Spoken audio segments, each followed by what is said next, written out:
Hello everyone, welcome to MSI academy. এই ভিডিওতে আমি আলোচনা করব ক্লাস 10-এর যে এপিটিএ টেস্ট পেপার আছে তার পেজ নম্বর 838 থেকে যে প্রশ্নগুলো আছে ক ক বিভাগ ও খ বিভাগ 1 মার্কের প্রশ্নগুলো, সেগুলোর উত্তর সম্পর্কে আলোচনা করব। এটা পেজ নম্বর হচ্ছে 838।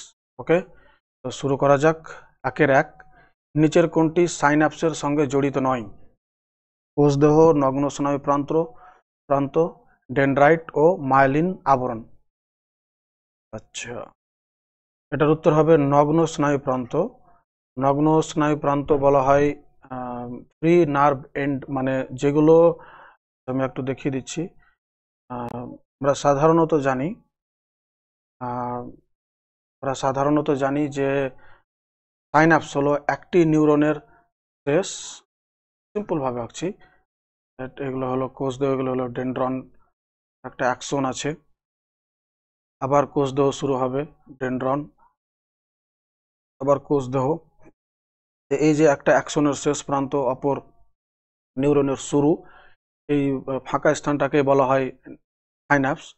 কিন্তু যে স্নায়ুগুলোর শেষে আর কোনো নিউরন নেই, এগুলোকে বলা হয় নগ্ন স্নায়ু প্রান্ত। ধরে নিলাম এগুলো স্কিন আছে, স্কিনে এর শেষে আর কোনো স্নায়ু নেই। তো যখন এখানে কোনো আর স্নায়ু নেই, তো সাইন্যাপস হওয়ার তো কোনো কথাই নেই। তো তাই এটা উত্তর হবে নগ্ন স্নায়ু প্রান্ত। 2 নিচের কোনটি ফ্লেক্সর পেশির কাজ? নিচের কোনটি ফ্লেক্সর পেশির কাজ? দেহের কোনো অংশ দেহের মধ্যরেখার দিকে সঞ্চালিত হয়। এই পেশির সংকোচনের ফলে ভাঁজ করা হাত সোজা হয়। না, এটা হবে না। এই পেশির সংকোচনের ফলে অস্থিসন্ধিতে ভাঁজ হয়। আচ্ছা, এটার উত্তর হবে সি। 3 নিচের 5টি অংশের মধ্যে কয়টি কেন্দ্রীয় স্নায়ুতন্ত্রের অন্তর্গত? পুরু মস্তিষ্ক, মেডালা অবলঙ্গাটা, হাইপোথ্যালামাস, কনজাংটিভা, সেরিবেলাম। আচ্ছা, এগুলো সবই কেন্দ্রীয় স্নায়ুতন্ত্রেরই অংশ, শুধু এখান থেকে কনজাংটিভাটা চোখের অংশ। এটা হবে না। কয়টা আছে? 1 2 3 4। এটার উত্তর হবে সি এর 4। 4 মাইটোসিস কোষ বিভাজন সংক্রান্ত নিচের কোনটি সঠিক? বাইভ্যালেন্ট ক্রোমোজোম গঠন করে,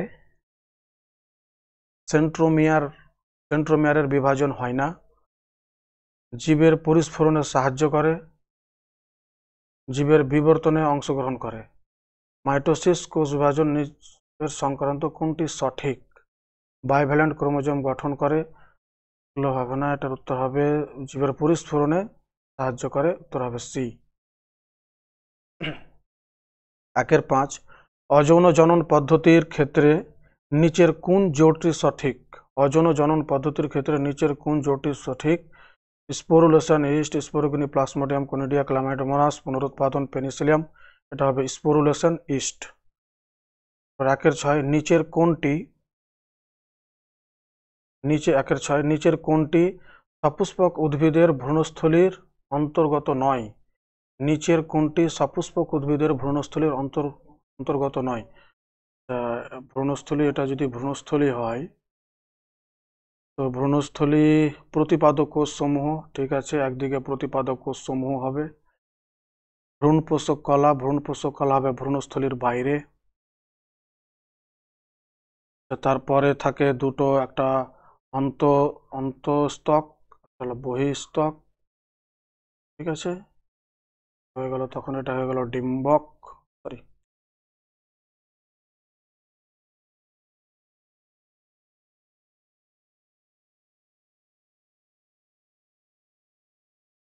এটা হয়ে গেল ডিম্বক। ডিম্বকের এটা হলো ভ্রূণস্থলীর একদিকে থাকবে প্রতিপাদক কোষ সমষ্টি, একদিকে থাকবে সহকারী কোষ, ডিম্বাণু। এখানে কি আছে, এটাকে আমরা ডিম্বাণুটাকে একটু করে দিচ্ছি। আর কি কি ছিল? প্রতিপাদক কোষ সমূহ থাকবে, ভ্রূণ পোষক কলা এটা থাকবে না, ডিম্বাণু থাকবে, সাইনারজিডস অ্যাকচুয়ালি বলা হয় সহকারী কোষকে ইংরেজিতে সাইনারজিডস বলা হয়। তো ভ্রূণস্থলীর সঙ্গে যুক্ত হবে না এই ভ্রূণ পোষক কলাটা ভ্রূণস্থলীর বাইরে থাকে। আচ্ছা, 7 নিচের কোনটি প্রচ্ছন্ন বৈশিষ্ট্য? মুক্ত কানের লতি নিচের কোনটি প্রচ্ছন্ন বৈশিষ্ট্য? মুক্ত কানের লতি, স্বাভাবিক জীব, কালো লোমযুক্ত গিনিপিগ, মটর গাছের বেগুনি ফুল। এটার উত্তর হবে বি, স্বাভাবিক জীব।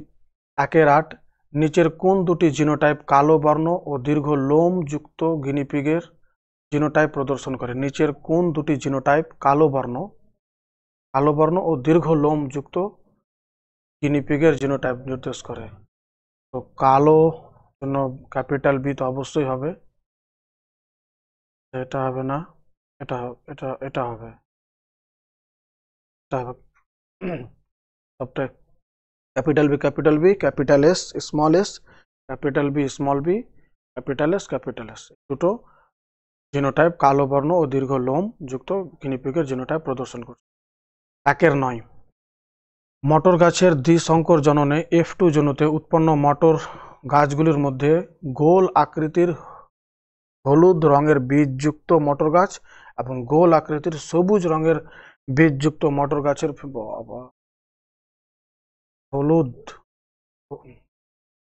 হলুদ রঙের গোল আকৃতি মানে হলুদ আর গোল, হলুদ গোল এর সংখ্যা ছিল 9টা। আর কি আছে একটা গোল এবং সবুজ, হলুদ গোল, আচ্ছা সবুজ গোল এর সংখ্যা ছিল 3টা, মানে এদের উত্তর হবে 9:3। এদেরকে যদি আমরা সিম্পল করি তো 3:1, 9:3, 3:1। প্রশ্ন উত্তরও এরা ঠিক করছে কেমন করে, যাক 9:3টাই দিই আমরা। 1-10, নিচের কোনটি ল্যামার্কের মতবাদের মন্তব্য নয়? নিচের কোনটি ল্যামার্কের মতবাদের মন্তব্য নয়? অর্জিত বৈশিষ্ট্যের বংশানুসরণ, এটা ল্যামার্কের মতো। প্রকরণ, ব্যবহার অব্যবহার, নতুন প্রজাতির সৃষ্টি, এটা প্রকরণ ছিল ডারউইনের মতবাদ। 1-11, সমবৃত্তীয় অঙ্গের বৈশিষ্ট্য হলো উৎপত্তিগতভাবে ভিন্ন কিন্তু এবং কাজও ভিন্ন, না এটা হবে না। বি, উৎপত্তিগতভাবে ভিন্ন কিন্তু কাজ একই, হ্যাঁ এটা হতে পারে।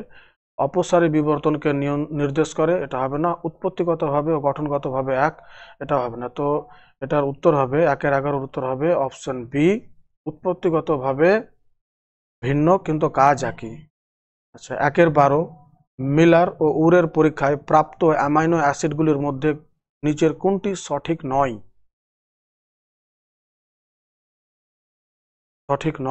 Aspartic acid, histamine, glycine, alpha alanine. Aspartic acid, alpha alanine, glycine, histamine, এটা হবে, এটা অ্যামাইনো অ্যাসিড না। 1-13, একটি স্বাধীনজীবী নাইট্রোজেন সংবন্ধনকারী ব্যাকটেরিয়া হলো, স্বাধীনজীবী নাইট্রোজেন সংবন্ধনকারী ব্যাকটেরিয়া হবে ক্লস্ট্রিডিয়াম। রাইজোবিয়াম মিথজীবী, ব্যাসিলাস মাইকয়েডিস এরা হলো অ্যামোনিফিকেশন অংশগ্রহণ করে। থায়োব্যাসিলাস এটা ডিনাইট্রিফিকেশন অংশগ্রহণ করে। 1-14, ex-situ সংরক্ষণের একটি উদাহরণ হলো ক্রায়ো সংরক্ষণ। 1-15, সর্পগন্ধা গাছের বিপন্নতার কারণ হলো, এটার উত্তর হবে অতি ব্যবহার। এরপরে আমরা আলোচনা করব শূন্যস্থান। 2-1, ড্যাশ চলনে উদ্ভিদের সামগ্রিক স্থান পরিবর্তন হয়? ড্যাশ চলনে উদ্ভিদের সামগ্রিক, এটার উত্তর হবে ফটোট্যাকটিক চলন, ট্যাকটিক চলন বা ফটোট্যাকটিক যেই হোক। আচ্ছা ফটোট্যাকটিকই লিখি, ফটোট্যাকটিক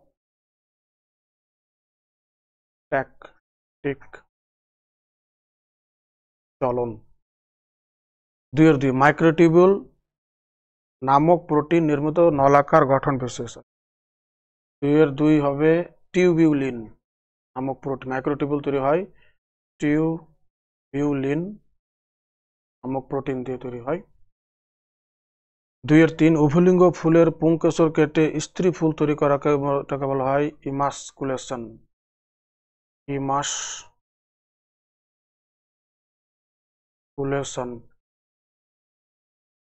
2-4, উদ্দীপকের প্রভাবে কোনো জীব স্নায়ুতন্ত্রের মাধ্যমে যে ক্রিয়া করে সেটাই হলো, উদ্দীপকের প্রভাবে কোনো জীব স্নায়ুতন্ত্রের মাধ্যমে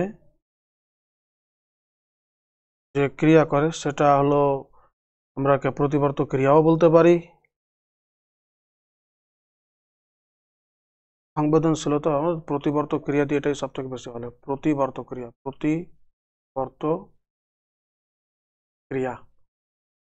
2-5 ড্যাশকে প্রকৃতির বৃক্ষ বলা হয়। 2-5 হবে জলাভূমিকে বা জলাভূমিকে প্রকৃতির বৃক্ষ বলা হয়। 2-6 স্থানীয়ভাবে জীব বৈচিত্র্যের তথ্য ভান্ডার হলো পিবিআর। 2-6 এটা হবে পিবিআর। People biodiversity register. পরে দেখি কি আছে, সত্য মিথ্যা। 2-7 সাইটোকাইনিন কোষ বিভাজনে অংশ নেয় না। সাইটোকাইনিন কোষ বিভাজনে অংশ নেই, ভুল হবে।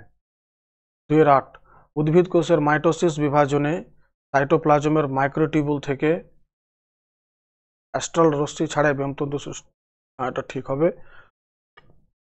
2-9 অটোজোমাল প্রকট জিন ঘটিত রোগ হলো থ্যালাসেমিয়া, না এটা ভুল হবে, কারণ অটোজোমাল প্রচ্ছন্ন জিন ঘটিত রোগ হলো থ্যালাসেমিয়া। 2-10 আদিম পৃথিবীর পরিবেশ ছিল বিজারণধর্মী, এটা ঠিক হবে। 2-11 বাতাসে ভাসমান কণাগুলির ব্যাস 1 মাইক্রনের কম হলে তাদের অ্যারোসোল বলে, এটা ঠিক হবে। রেমিজেস হলো পাখির লেজে বিন্যস্ত বড় পালক, না রেমিজেস ডানায় থাকে, পাখির লেজে থাকে রেক্ট্রিসেস নামক পালক, ঠিক আছে, তো এটা ভুল হবে। তারপরে স্তম্ভ মেলানো।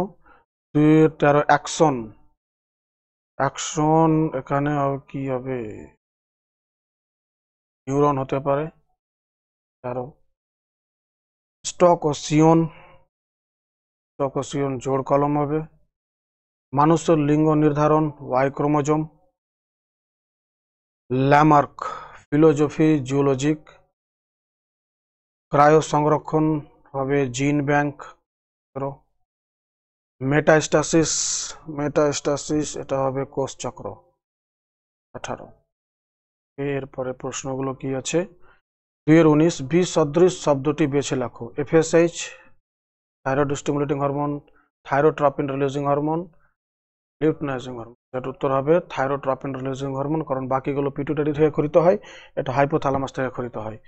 2-20 স্নায়ু প্রবাহে মাইলিন আবরণের ভূমিকা কি। স্নায়ু প্রবাহে মাইলিন আবরণের ভূমিকা হলো যে এক নিউরন থেকে অন্য নিউরনে যে স্নায়ু স্পন্দন পরিবাহিত হয় সেটা মাইলিন শীথ বা মাইলিন আবরণের মাধ্যমেই কি বলবো যে স্নায়ু উদ্দীপনা পরিবাহিত হয়। আচ্ছা 2-22 নিচের প্রথম জোড়টির সম্পর্ক বুঝিয়ে দ্বিতীয় জোড়টির উপযুক্ত। স্পাইরালাইজেশন প্রোফেজ, ডি স্পাইরালাইজেশন। আচ্ছা ডি স্পাইরালাইজেশন এটা হবে স্পাইরালাইজেশন প্রোফেজ, ডি স্পাইরালাইজেশন টেলোফেজ।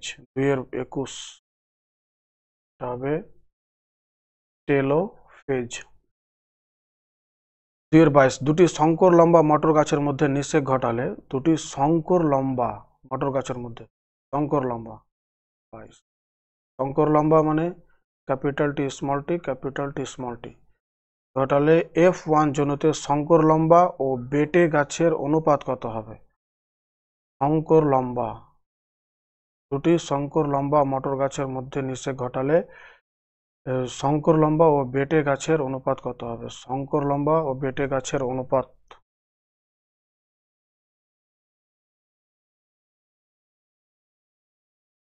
হবে ক্যাপিটাল টি স্মল টি এটা হবে লম্বা, এটা শঙ্কর লম্বা, এটা শঙ্কর লম্বা হবে, এটা হবে বেটে। শঙ্কর লম্বা ও বেটে গাছের অনুপাত হবে 2:1। 2-23 ক্রিসমাস রোগ কি। ক্রিসমাস রোগ হলো হিমোফিলিয়া বি, 1 মার্কের আছে, হিমোফিলিয়া বি কে ক্রিসমাস রোগ বলা হয়, বাস এটা লিখলেই হবে।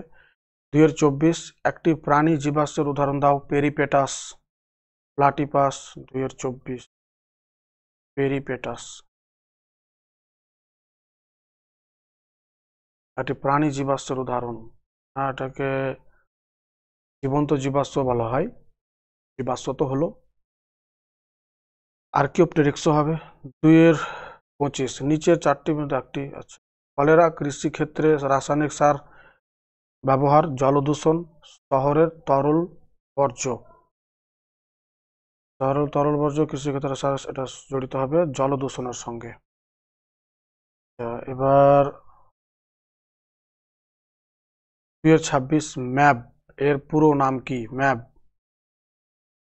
আচ্ছা, ম্যান অ্যান্ড বায়োস্ফিয়ার প্রোগ্রাম। ম্যাব ২০২৬ ম্যাব। এখানে লিখি ২০২৬ MAB, এটা হবে ম্যান অ্যান্ড বায়োস্ফিয়ার প্রোগ্রাম।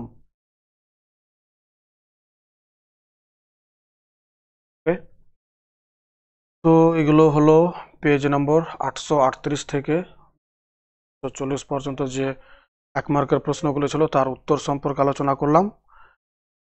ভিডিওটি দেখার জন্য ধন্যবাদ। এরপরের ভিডিওতে আমি এর টেস্ট পেপারে এর আগের যে বায়োলজির লাইফ সায়েন্সের যে প্রশ্নগুলো আছে তা নিয়ে আলোচনা করব।